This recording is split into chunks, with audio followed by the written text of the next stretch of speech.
Welcome. Welcome, everyone.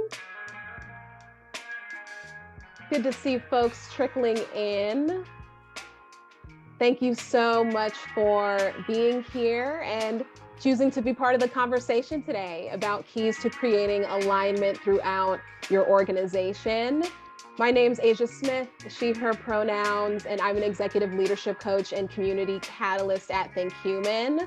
I'm tuning in from the Washington, D.C. metropolitan area today, Maryland more specifically, and I know we have an international crowd with us. See some familiar names trickling in, and so let's connect. Let us know in the chat what your name is, where you're dialing in from today. We'd just love to see who from the community we've got in the audience. All right, I see Chelsea from Las Vegas. Welcome, Chelsea. Debbie from Williamsburg, Virginia. Joanna from the Philippines. Nice. Okay, I see Canada in there. I see Malta. Okay. See California, Texas, Denver.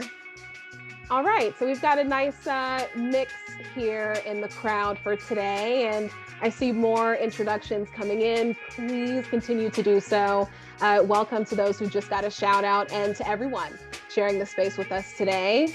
We're all really grateful to have you here, and please take from this conversation whatever it is that you need to serve you and your growth. And please don't let the growth stop here. We encourage connecting with a teammate, a friend, or a loved one, perhaps even a coach or a therapist to talk through any of this if it resonates, so you can take care of yourself and feel empowered to continue the discussion in your community. So we'll get a bit more warmed up in the chat for today's conversation.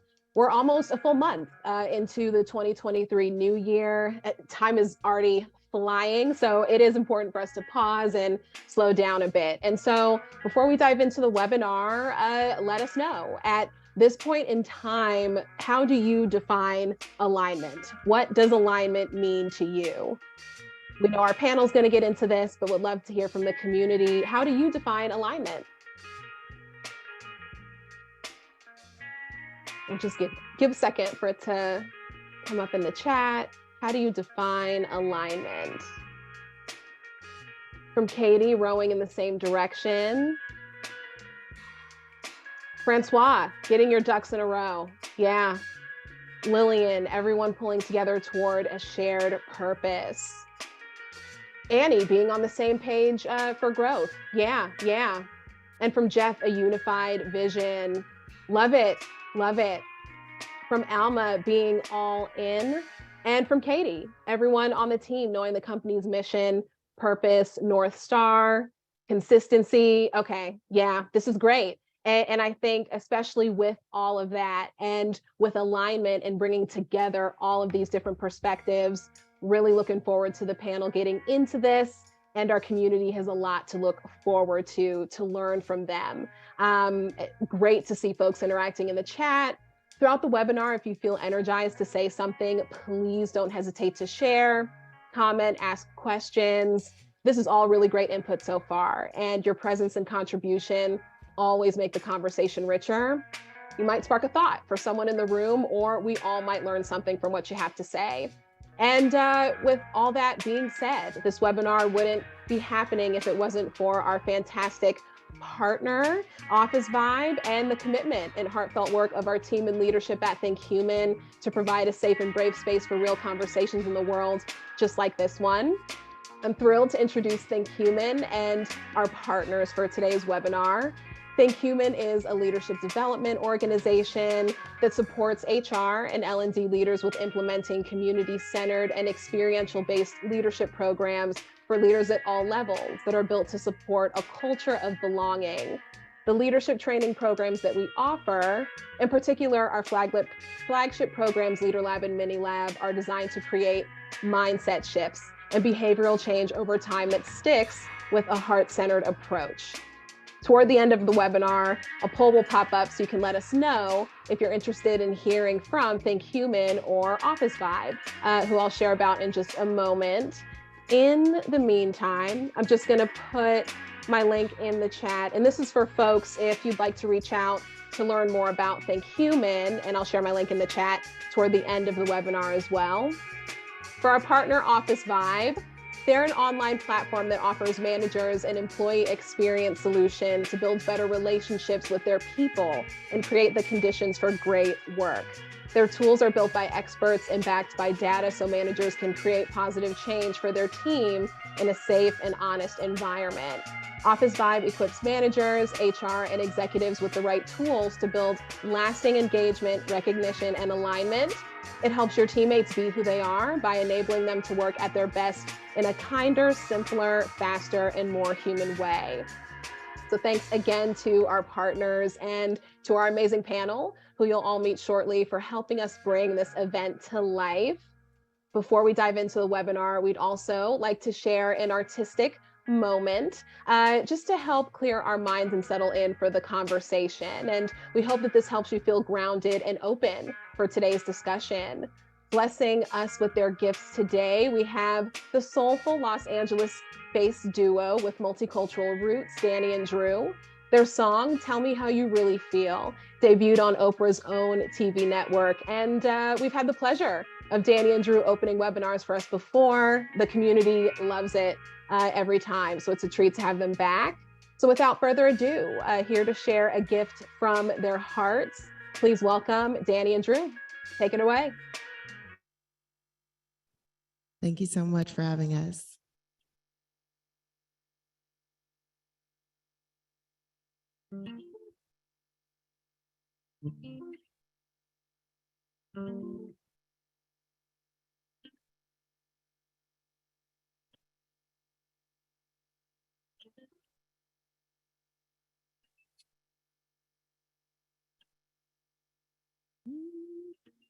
When I'm feeling sad, smile, lift my hand.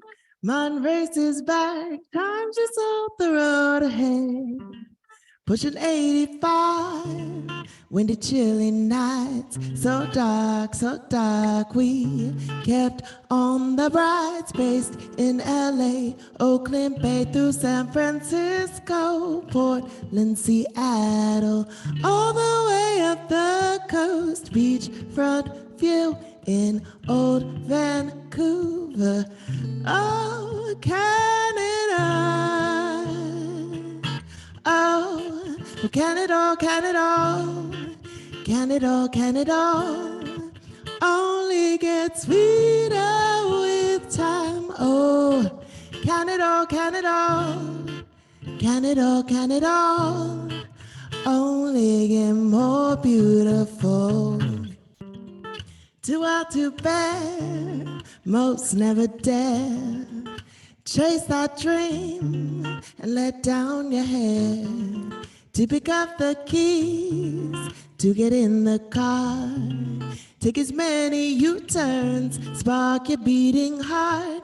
Based in LA, Oakland Bay through San Francisco, Portland, Seattle, all the way up the coast. Beachfront view in old Vancouver. Oh, Canada. Oh, can it all, can it all, can it all, can it all, only gets sweeter with time. Oh, can it all, can it all, well, can it all, can it all, only get more beautiful. I'm not a whiz at geography.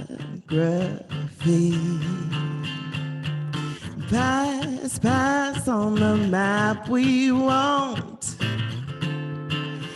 ever need.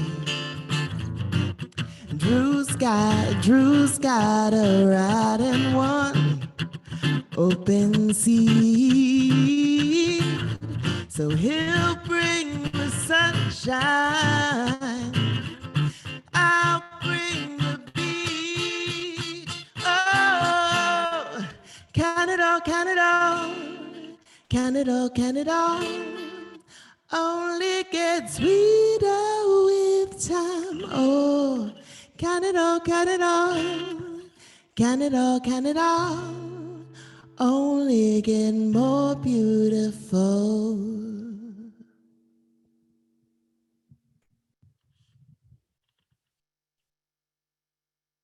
We don't hear you, Hakimia.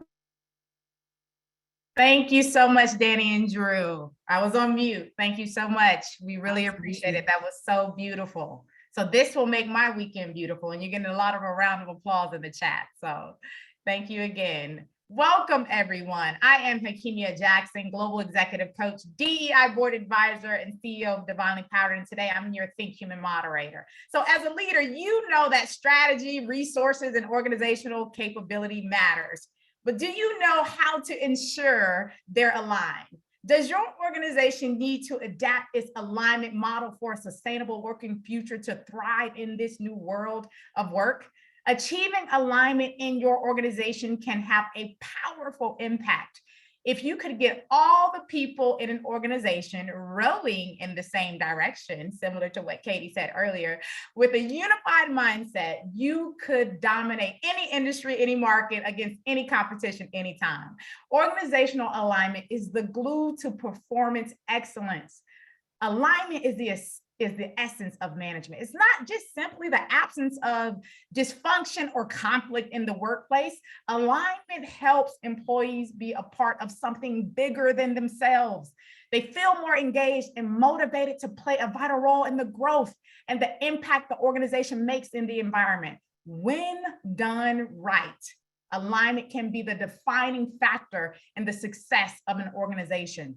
So how do you get the organization that you work for to function as a well-oiled machine? You are in the right place at the right time to get the answers you need. We're going to grow today, family, from the insights and strategies these brilliant leaders will share with us. So please show some love to none other than the brilliant Meredith, founder and CEO of ThinkHuman, Kavita, Chief People Officer of BrainPop, Andrea, former Chief People Officer and Head of IT, now People Consultant of Peopleosophy, Julie, HR Expert and Research of OfficeVibe. Welcome, brilliant leaders. One of the most important steps to ensuring alignment is experience within the organization is to clearly articulate what it is. So starting with Mary, how do you define alignment? I think of alignment as shared or congruent reality, like where your world and the world that you see and my world and the world that I see can, like, I can get in yours, you can get in mine, and we can find some third place together that is a reality we can both operate inside of, with like a shared set of facts and vision to move forward in. So shared reality. I love it. Shared reality. The rest of the panelists, please come off mute and share your thoughts. How do you define alignment? So for me, alignment is where it all begins. For me personally, I've found myself being able to thrive when my personal values, my motivations, my aspirations are all in alignment with where I work, who I work with, and how I work. I really like, I cannot better like Meredith's 2-word thing that is literally amazing. But yeah, that's what it is for me. You know, that is kind of the key foundation. Thank you, Andrea, for sharing. What comes to mind for me is really an image, because I'm a very visual person, of course, and I see a bunch of people in a boat rowing in the same direction, totally in sync, fulfilling each of their role in this adventure and singing along to a song they love. I know that sounds really funny, but take it to the second level. You can see all of the elements that for me are essential to alignment. First, good people that are collaborating together and having fun together, who are aligned on values and goals and heading in the same direction and accountable for their role and impact within the organization. That's really what comes to mind. How about you, Kavita? So I think of it as everyone really having clarity of what you're trying to achieve, whether that's the goal, the metrics, the vision, mission, but also how you're going to achieve it. So, you know, does everyone really understand how that's going to become a reality? Are people willing to put their best foot forward as part of a shared community to try to move that vision forward? So why is alignment, did I cut someone off? Oh, okay. So why is alignment critical for this day and age that we're currently living in? Ooh, I'm passionate about that one. If I can allow to go first. Spent the latter part of the last year or so really studying the impacts of remote and distributed work, just because it's a passion. And I saw obviously opportunities. Being the ever curious person that I am, I had to go on a research hunt and ask those questions. And in my research, what came out was really a couple of findings I'd love to share. It's really, we saw connections within teams that were regularly working together, like your close unit, still, very strong, very good. What really plummeted drastically is connections across teams as a result of shifting to remote work. But not only that, the sense of purpose, a super powerful driver of retention, of engagement, of performance, really went down. And I feel that as we continue to redefine the new working world, which we're continuously doing, but a lot of us are still continuing in this distributed remote environment, I think it's essential. It's critical. Alignment has taken on an importance that is unprecedented, pardon my French. And connecting team members, I feel, because of the reasons I just mentioned, is super important, and allowing them to see the impact, helping them see the impact concretely, how their individual work and team goals connect to those of the organization is critical for engagement, for retention, for business outcomes, whatever these may be. How about you, ladies? I completely agree. Go ahead. Please. I completely agree. And actually, when I think about why it's important, I also think about the flip side of what happens if you don't have alignment and why that's so dangerous. And so as I think about retention and burnout, one of the biggest factors of it, from my perspective, is when there's a lack of alignment. So whether there's a lack of personal, professional alignment within an employee, or if it's lack of alignment within the organization, then people can feel burnt out, that they're working really hard on something, but they're not sure if it's really driving the major goal or major purpose. And so they feel that they're just like spinning, and it gets exhausting, and they burn out and, either disengage and stay, which isn't great, or disengage and leave. Yeah. Meredith. I was thinking that there's kind of like a distinction in my mind between misalignment and something being overtly broken. So like your spine can be misaligned, and when it's misaligned, you're like in pain, discomfort. You don't necessarily have like a broken back where you can't walk, but with it in misalignment, all of a sudden like new chronic conditions are emerging, and you're like maybe not sleeping well. It's like you're trying to operate on top of all this unworkability. And so I think the impact is the same in like all the areas that we're talking about in business. Like when we're out of alignment with ourselves, we're like, gosh, why am I like feeling discomfort, unhappiness, frustration? When we're out of alignment with another person, same thing. Like, why am I like keep tripping or getting triggered by the same things? Out of alignment with goals, we're like spinning our wheels and feeling like we're wasting all this time, and then oftentimes missing goals. Where at the end of the day, from a business perspective, it's like, okay, if we had stopped to get aligned, we wouldn't have missed those goals. But instead, these people were running this way, these people were running that way, and we didn't take the time to make sure, are we aligned with that stop and go slow in order to go fast? Oh, I love that. Stop and go slow. Andrea, I want to bring you into the conversation and then go back to something that you said, Meredith. Yeah. So funny you said about the broken back bit, because that's the joy I've been having for the last week or so. But I guess I'm actually going to touch on a point that Julie made earlier about the boat thing. So, for me, like, and I love that kind of, being in a boat, singing a song, that piece. But it's also like singing in tune, and singing the same song is helpful.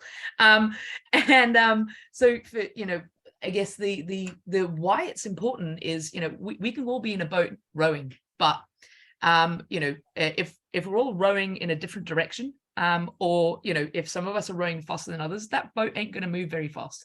If someone's sitting in the boat and they think, hey, do you know what? I just want to sit here in suntan. They're not actually rowing the boat. Right? You know, there are other, you know, we could have sprung a leak. There could be people going, oh, this is fun. Let's paddle our feet in it. Or there could be people going, hey, let's take the water out so that our boat can go. You know, like alignment is all about everybody knowing that actually we're in this boat and this is where we're headed. This is all of our roles. This is why it's important we communicate really well and why it's important we kind of sing from the same hymn sheet. Joint effort. Yeah. Amen. Yeah, that's important. So I want to go back to something that you said though, Meredith. You said if we would have gotten aligned, we would, you know, we're able to move forward and reach our goals. But we talked about this earlier. What makes it so hard to address that misalignment? What gets in the way? And this is for everyone, but I wanted you to take a first stab at it.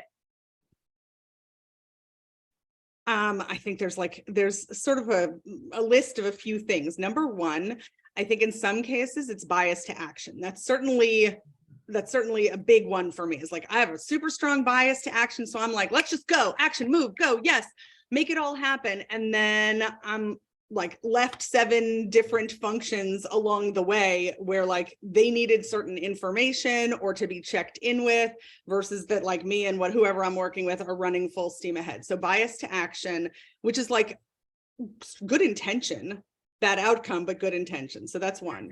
Then the next is something like positionality instead of curiosity. Like when we notice or when I notice, like, all right, I think that those people are doing the wrong thing.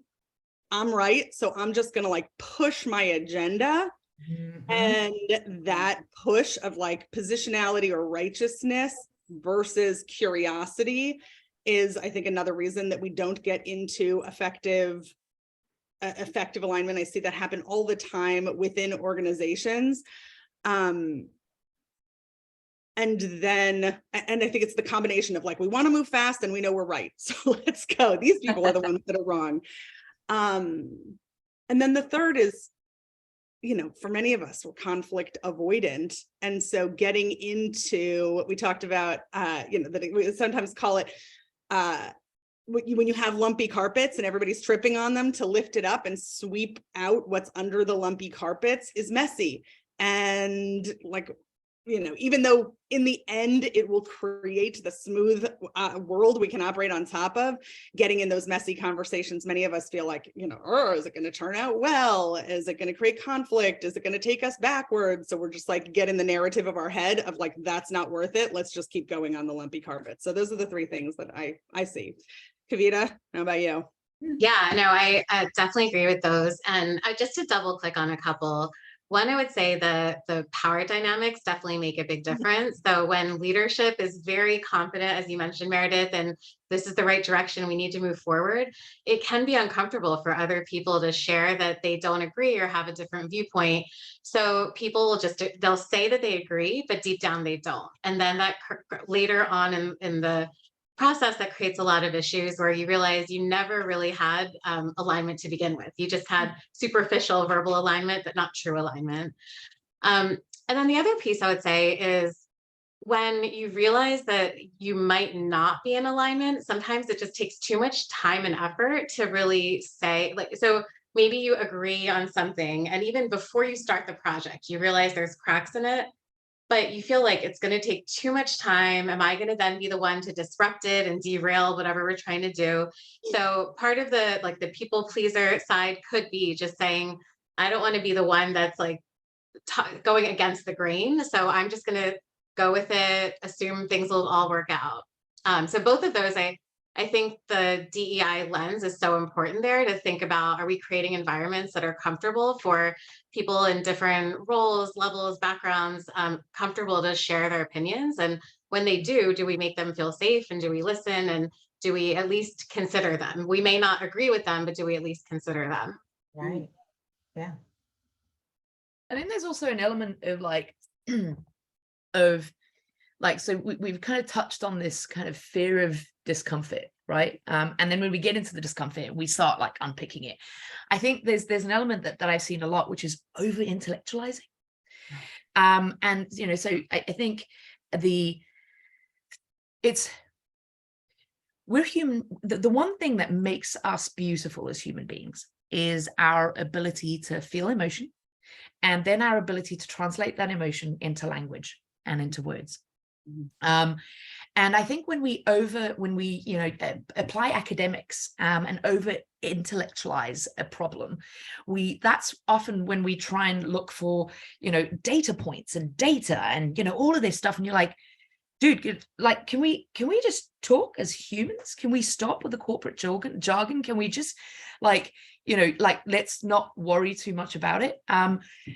So I think there's that element, because I think one of the parts that I've seen in misalignment quite a bit is often coming at a problem and kind of going, all right, let's get an Excel spreadsheet, let's pour it all out, let's find all the solutions and all this stuff.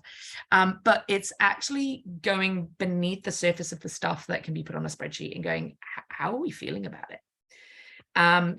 Because there are 3 parts to any organization, and that's the head, the hands, and heart. And this is this element of, I guess the intellectuals, naturally functioning organically within their heads. There's those people who function through their hearts and their emotions, who are naturally more creative.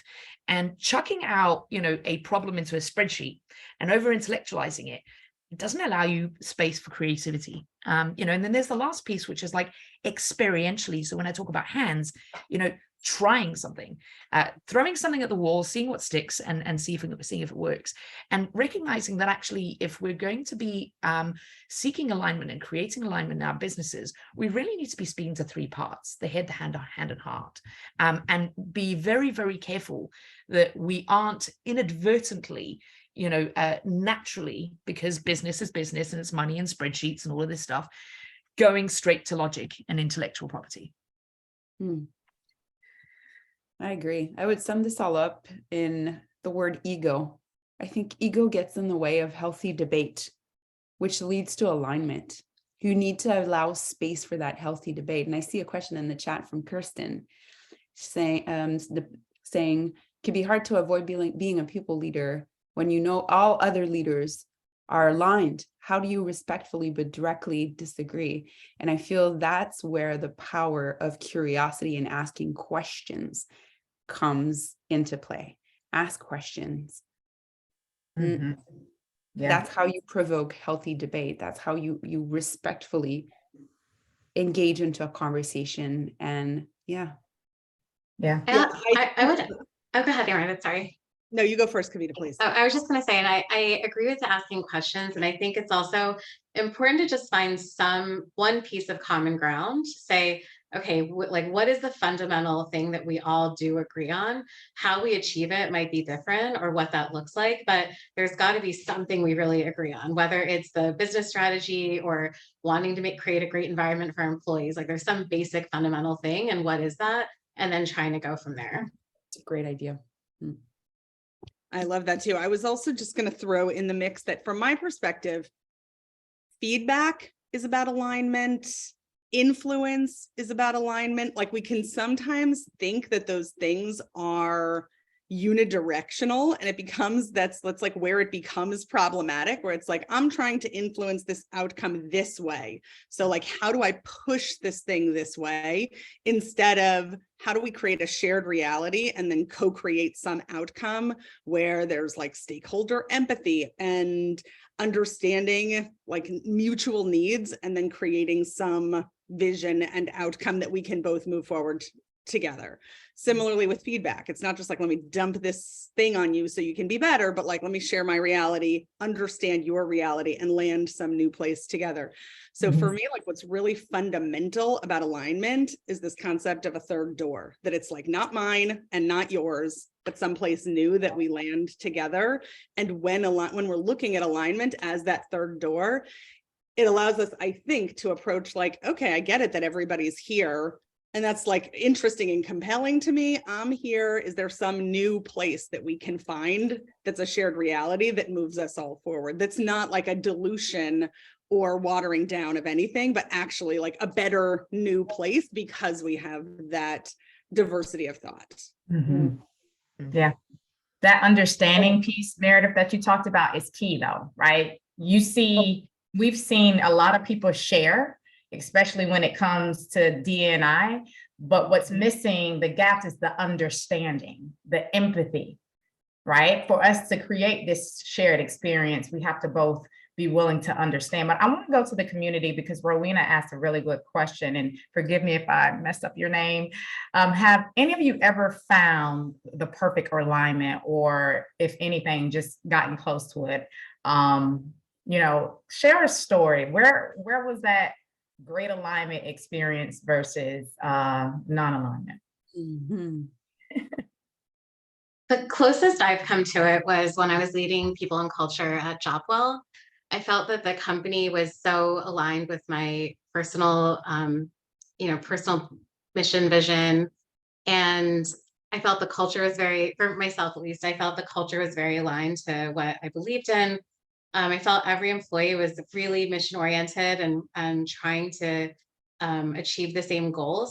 But it was also a small organization. So I think you can create that when you're less than 50 people, but as you scale and become larger, it's harder and harder. So you have to, I don't know, in larger companies, it's a bit elusive. I don't think I've ever found that perfect alignment, but the goal is to keep moving towards it and keep getting closer. I definitely found my perfect alignment. And Ro, hi, we work together. And she won't be surprised to hear this. But I spent a near decade with an amazing little company that squished fruit. They were called Innocent Drinks. And I joined them when we were really, really little. And scrappy startup. We didn't even have desks or carpets or, anything that was fancy. Our desks were made of glass panes. And I think the alignment for me came from a huge sense of belonging that came from something that I helped build.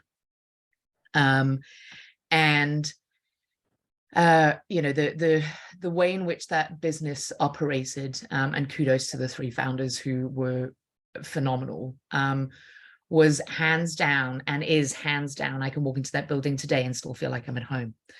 Hands down, one of the most open, curious, authentic environments that genuinely, and I won't swear, really cares about their people. And really cares, not, when I talk about their people, there's this element of, oh God, this is going to show my age. When I was a kid, we had these toys called popples, that basically they were outside, they were fluffy, and you pop them inside, and they were like different things on the inside, right?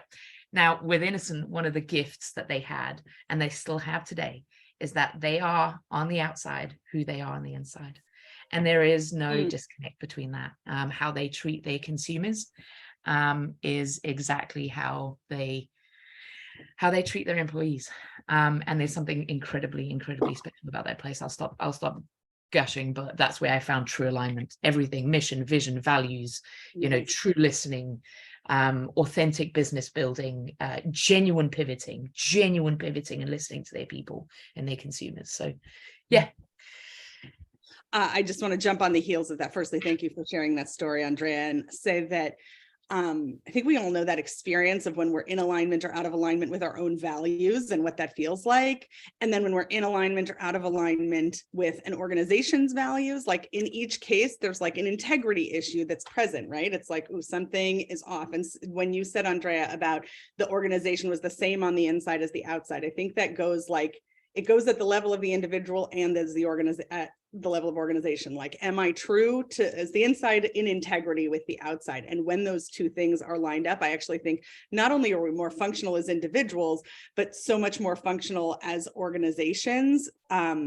We had a situation not that long ago at ThinkHuman where somebody wanted to add a value that was aspirational for us because they were like, we really need to move in this direction.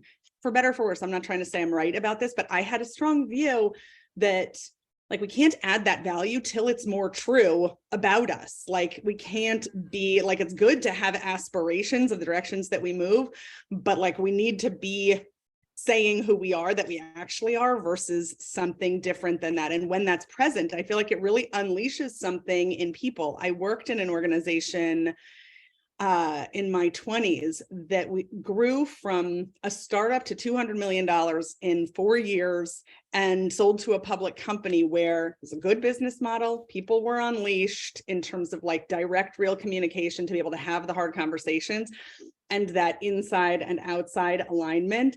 And what it did for people was like new quantum results could happen. Like it's one thing to have a good business model, but totally something else when you have the inside aligned with the outside, and people able to have those hard conversations to get into a shared reality.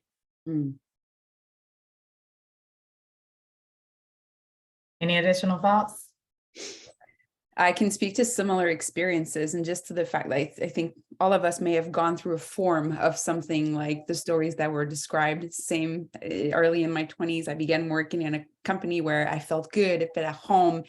And in time, in a long time, about a decade, slowly towards the end, it resulted me in me leaving. But I went through this period where it was very confronting for me, but also probably the best learning experience in my career, because all of that change and turmoil and discomfort that I felt made me realize and actually define, but also own what my personal values were. And when I discovered that, I can only express how great it feels to say, I know, I feel confident that this is me and this is what I want. And in this case, sadly, it led to separation with that organization, which is fine. But it felt so great to be able to make that decision rooted in confidence of who I am. And it led me to where I am today. And it consistently stays in my mind as I make choices every day to continue doing what I am above and beyond work, as a parent, as a partner, as a friend. And I feel that's it's nirvana. It's a great place to be able to reach in time, and people get there at different moments, different ages, different ways. And I feel that's beautiful. That's what's beautiful about life. Yeah, it is. It's very freeing for sure. Yes.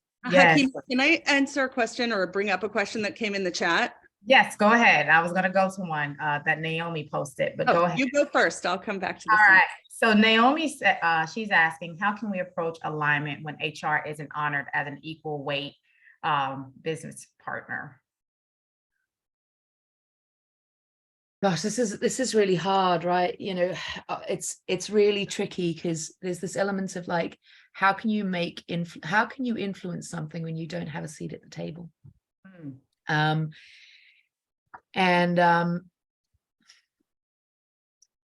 mean, I honestly don't have the answer to that, because for me, it really would be about fighting for a seat at the table.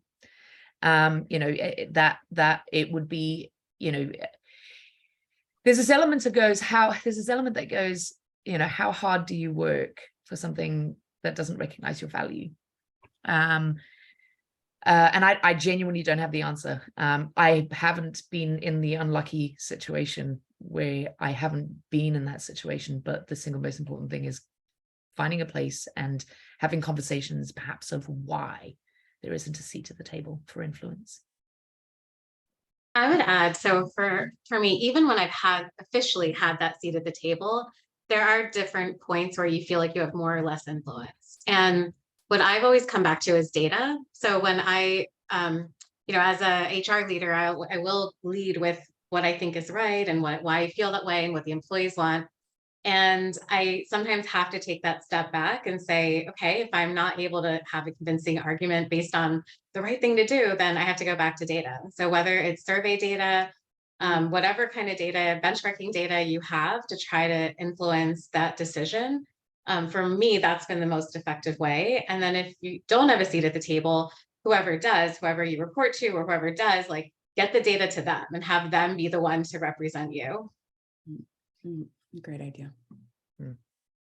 That just made me think about one thing. I remember there was a moment where I was supporting an individual who didn't have a seat at the table.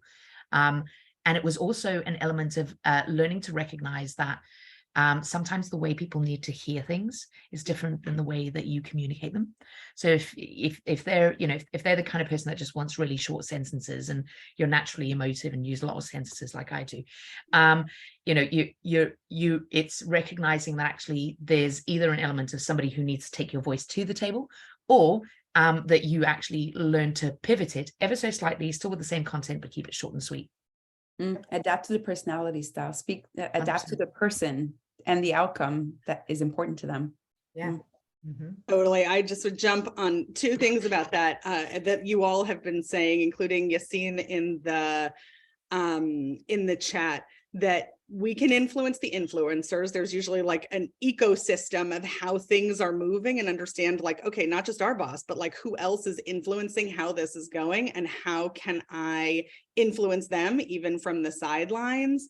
And then additionally, I believe that change often happens from within the organization and moves upward, not the other way around, and creating little loci, is that what you say? Like bright spots within the organization where something is really working, and then behavior becomes contagious, because it's like, well, what's happening over there? Something good is happening. Let's go see what that is. And maybe we want to replicate that someplace else. Yeah, I love that. And so, you know, when we're thinking about the best strategies and tools to use to create alignment within the workplace with so many different management and personality styles, like how do you empower people? Because I see people asking in the chat to have these conversations to align and unify their overall goals and direction of the business. I could jump in.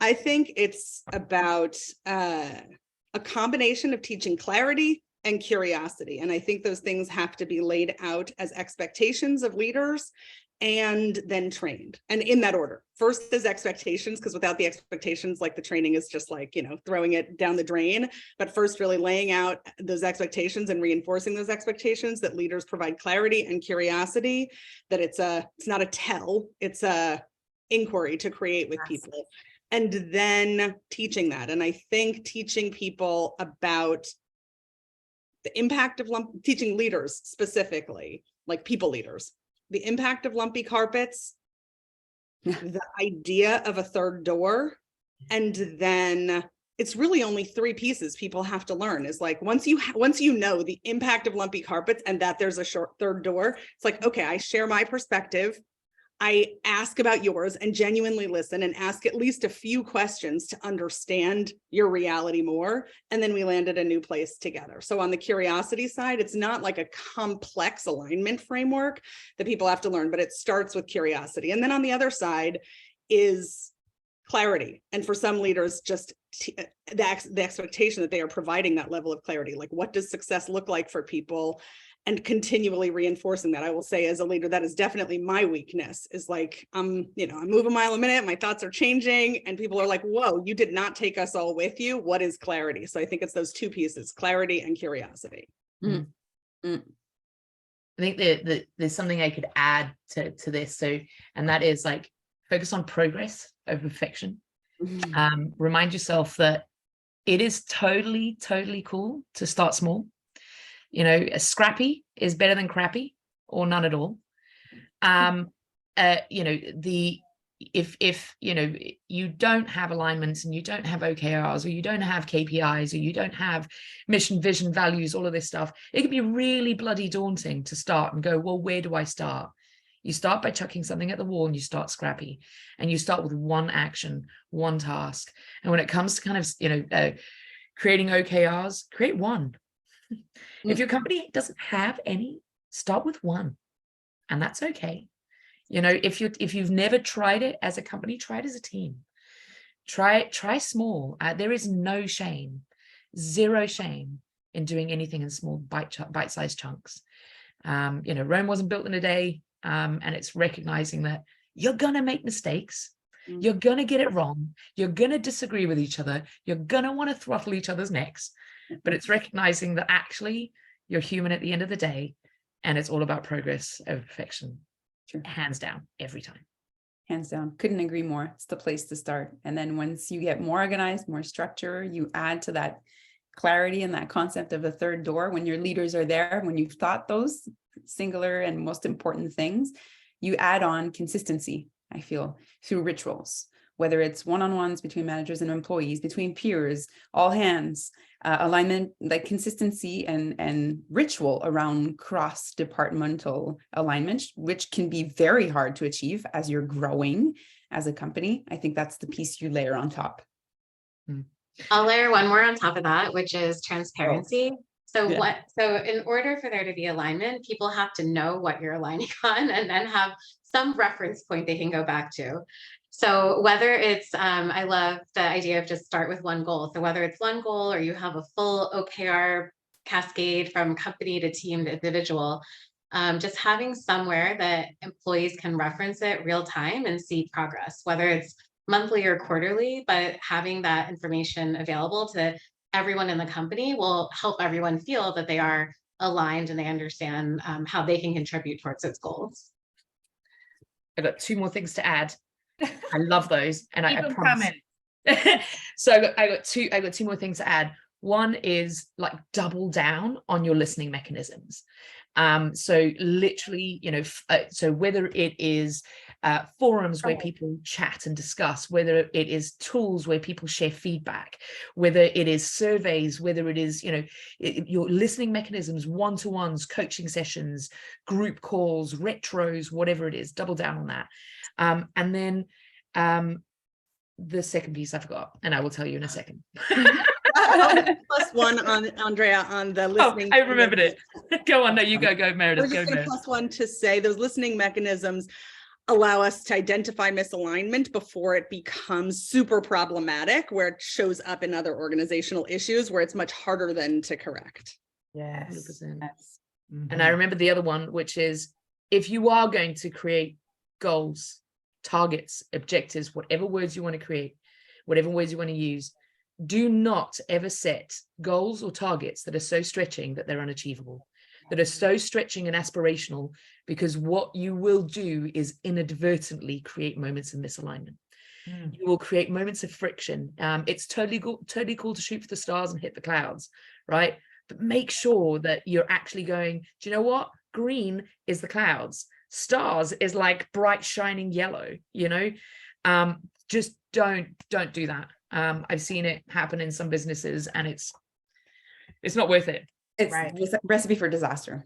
Absolutely. I see it happening a lot right now in terms of companies being accustomed to setting annual goals, but the world is changing so fast that those annual goals are not reachable, and that it's really the cadence of success definition that needs to change, because the world has changed and we're operating in this like super volatile environment. And so those goals become unreachable and people get out of alignment. And I think just a cadence shift in the organization can make a big difference. Totally. And it's draining, right?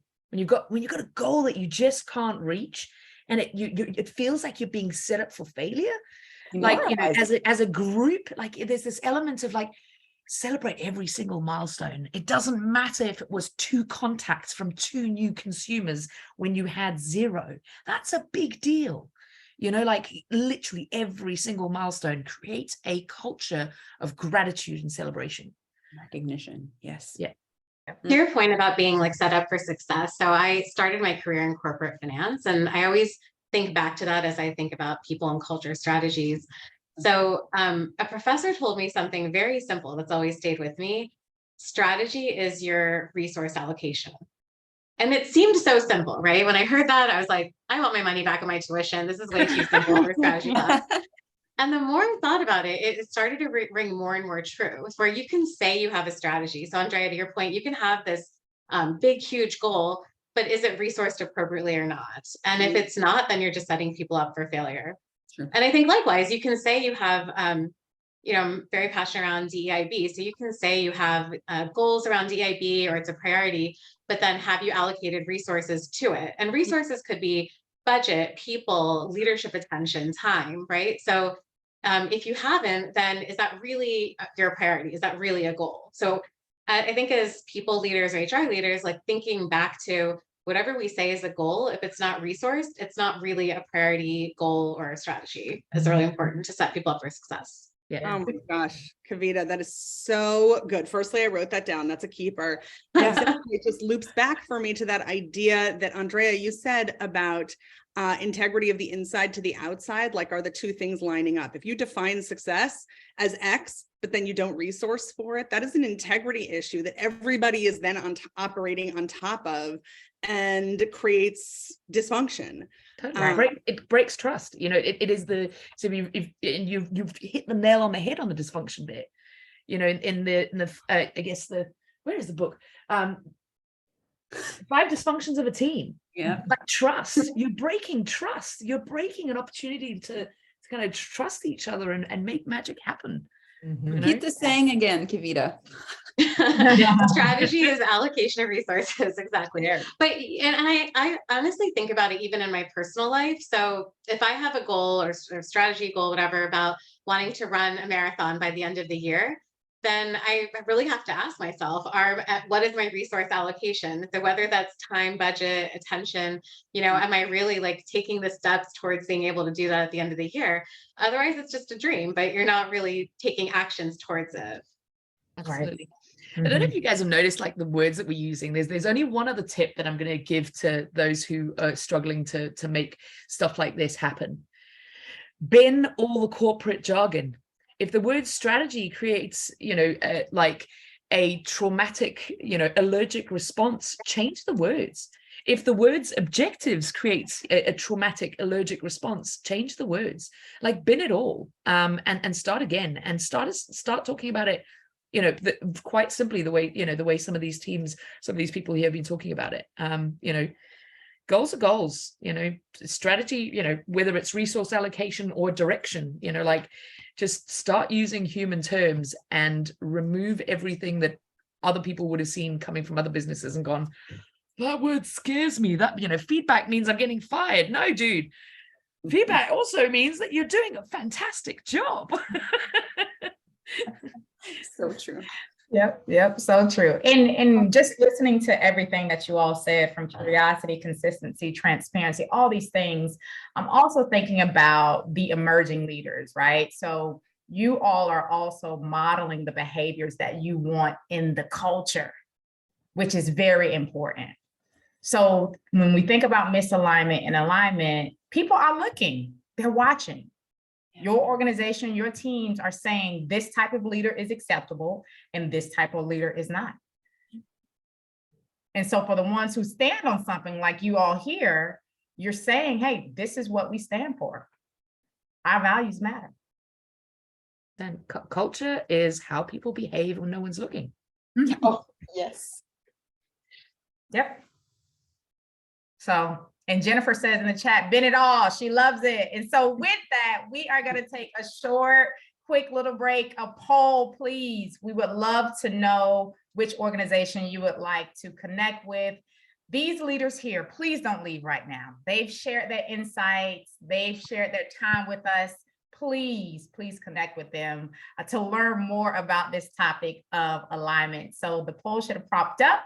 Select which organization you would like to connect with to continue the conversation before we close out. And thank you again for sharing your time with us. We truly do appreciate it. And so before we close, we would love to ask our last question, our last takeaway. What is that one thing, one strategy, one recommendation that you would provide to our community that they could take when they leave the webinar today?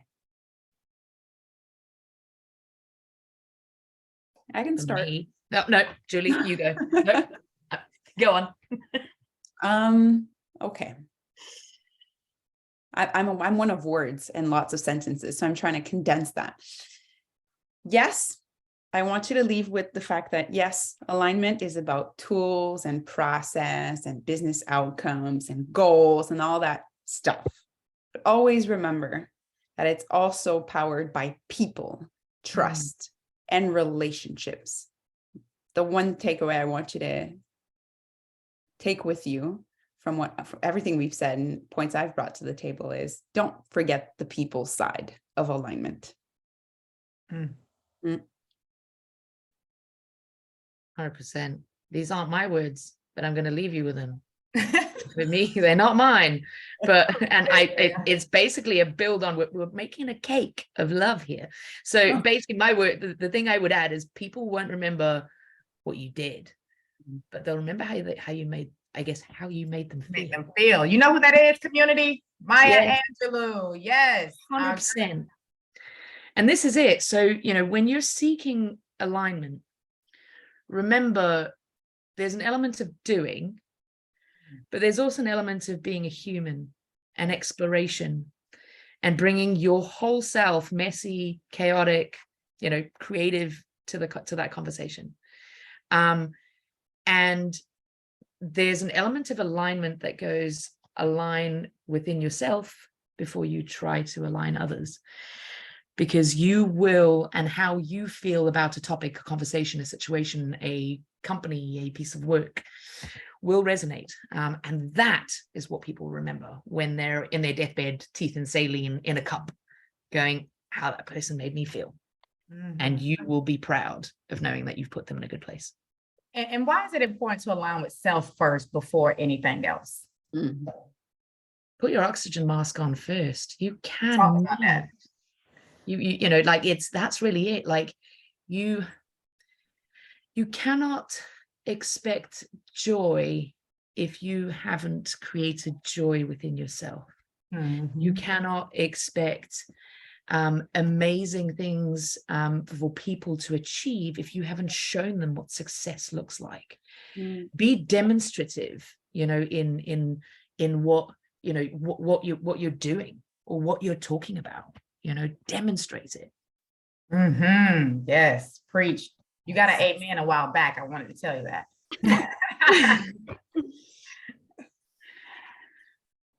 So I would add, go ahead, Mariah, sorry. So I would just add, think about, as you think about what goal setting systems and tools and processes, also think about what are the one or two things you want to improve in your company culture that'll actually make these new tools and processes effective.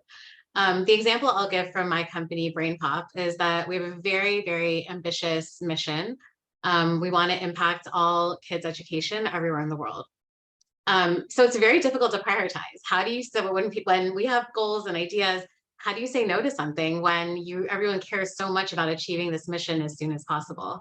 So for my company, something we're working on is prioritization, because we know that'll actually help us have a more effective and aligned goal setting process. Love that. I'll jump in. I'm having trouble narrowing it down to one small thing. As ThinkHuman in the behavior change business, how we provide training to managers and people leaders, and so I look at this through that lens of people need clear expectations around what behavior are wanted, and then mechanisms to support that, and in the middle, or to make sure there's accountability to that, and in the middle, some training to provide that. So if they have those three things, then it's just about clarity and curiosity as expectations set, mechanisms for accountability that those things are happening built into your processes, and then training to teach those things. And so with that, thank you again. We truly do appreciate your time. Please be ready for the next upcoming ThinkHuman webinar. Your host, Hakemia Jackson, signing off. Take all of the knowledge and wisdom that you've learned today and put it into action. Bye.